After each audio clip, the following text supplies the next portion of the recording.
hay-adda tayada dhowrista badeecooyinka Somaliland ayaa soo qabatay dawooyin iyo sharaab dhacay badeecadan oo isugu jirtay mid waqtigeedu dhacay iyo mid maalmo kooban ay uga harsan yihiin dhicista waqtigeeda. Badeecooyinkan hay-adda tayada dhowrista Somaliland ay soo qabatay ayaa waxa ay ku gubtay goday inta badanba alaabada waqtigoodu dhaca ay ku gubaan, waxaana goobjoog ka ahaa madashaasi alaabta lagu gubayay mas'uul ka socday waaxda fayadhowrka dowladda hoose magaalada Berbera, mas'uul ka socday kastamka Berbera iyo waliba ciidamada bilayska ee magaalada Berbera. isuduwaha hay'adda tayada dhowrista iyo badeecooyinka Somaliland ee gobolka Saaxil Sahal Cali Buraale oo Sahan TV uga xog waramay badeecooyinkan iyo inta ay ka kooban yihiin ayaa geesta kale waxa uu bulshada gobolka Saaxil u soo jeediyay in ay iska eegaan alaabada marka ay iibsanayaan waqtigeeda maadaama uu sanadkani dhammaad hadda yahay.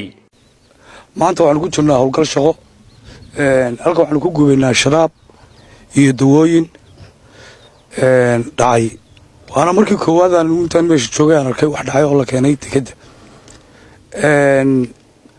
sharaabka waxa ku qoran taariikhda qura uu soo baxay kuma jiraan ma qorna waqtiga ay dhacaysay iyo date cad.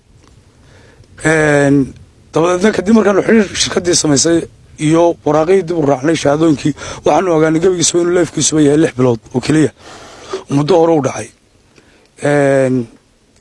waxaan halkan si baaxad leh loo shaqeeyaa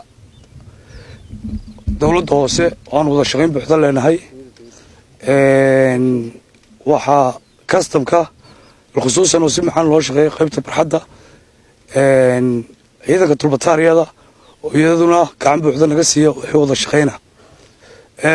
waxaan ganacsatada u soo jeedinayaa keenaya sharaabada noocan oo kale ah in iyo dawooyinkaba in dhaqso loo soo saarayo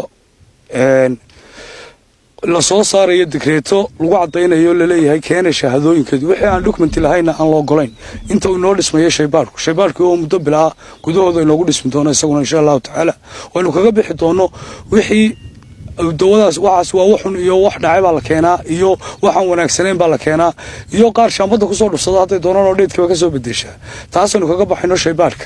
waxaan mar labaad iyo mar koowaadba mahad buuxda u jeedinayaa laamaha dawladda aan wada shaqeyno.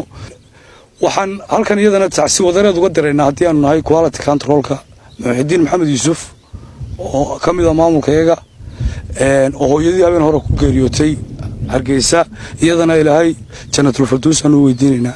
madaxa waaxda fayadhowrka dowladda hoose magaalada Berbera ayaa isaguna tilmaamay in wada shaqeyn buuxda ka dhaxayso waaxda tayada dhowrista badeecooyinka Somaliland.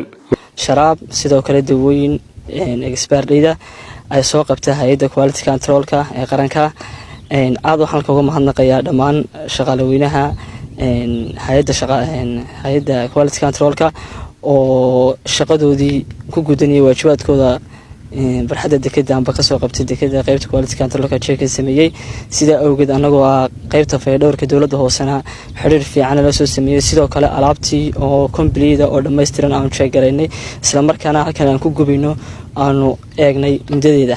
Mubarak Nirig telefishinka caalamiga Sahan TV magaalada Berbera.